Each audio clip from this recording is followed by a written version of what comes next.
ప్రస్తుతం ఫ్రాన్స్లో జరుగుతున్న ప్రతిష్టాత్మకమైన 79వ కాన్స్ ఫిల్మ్ ఫెస్టివల్లో బాలీవుడ్ అగ్ర కథానాయిక ఆలియా భట్ సందడి చేస్తున్నారు.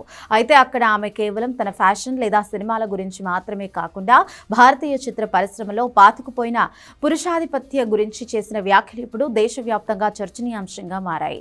భారతీయ బాక్సాఫీస్ వద్ద కేవలం పురుష ఆడియన్స్ ను మాత్రమే లక్ష్యంగా చేసుకుని సినిమాలు తీయడాన్ని ఆలియా సూటిగా ప్రశ్నించారు.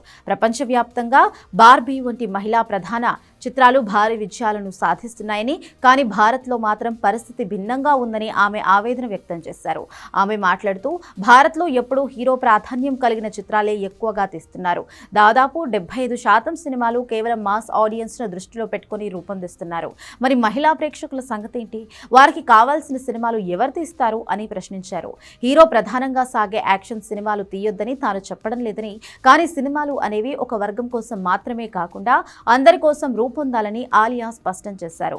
సినిమాలో ప్రధాన పాత్రలో ఎవరు నటిస్తున్నారు అనేది ప్రేక్షకులు చూడరు, వాళ్ళు కథను మాత్రమే చూస్తారు అని ఆమె అభిప్రాయపడ్డారు.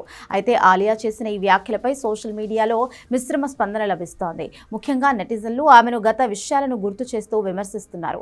గతంలో తన భర్త రణబీర్ కపూర్ నటించిన యానిమల్ చిత్రం అత్యంత హింసాత్మకంగా పురుషాధిక్యతను చాటేలా ఉందని విమర్శలు వచ్చినప్పుడు ఆలియా ఆ చిత్రానికి మద్దతుగా నిలిచిన విషయాన్ని నెటిజన్లు గుర్తు చేసుకున్నారు.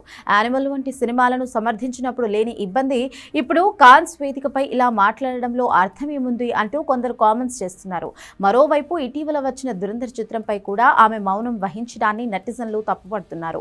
మొత్తానికి ఆలియా భట్ చేసిన వ్యాఖ్యలు ఇప్పుడు బాలీవుడ్ మరియు సౌత్ ఫిల్మ్ ఇండస్ట్రీలో హాట్ టాపిక్ గా మారాయి. సినిమాలో లెజెండర్ బ్యాలెన్స్ గురించి ఆమె లేవనెత్తిన పాయింట్ సరైనదే అయినప్పటికీ ఆమె గత స్టాన్స్ గురించి నెటిజన్లు చేస్తున్న విమర్శలు కూడా గట్టిగానే వినిపిస్తున్నాయి.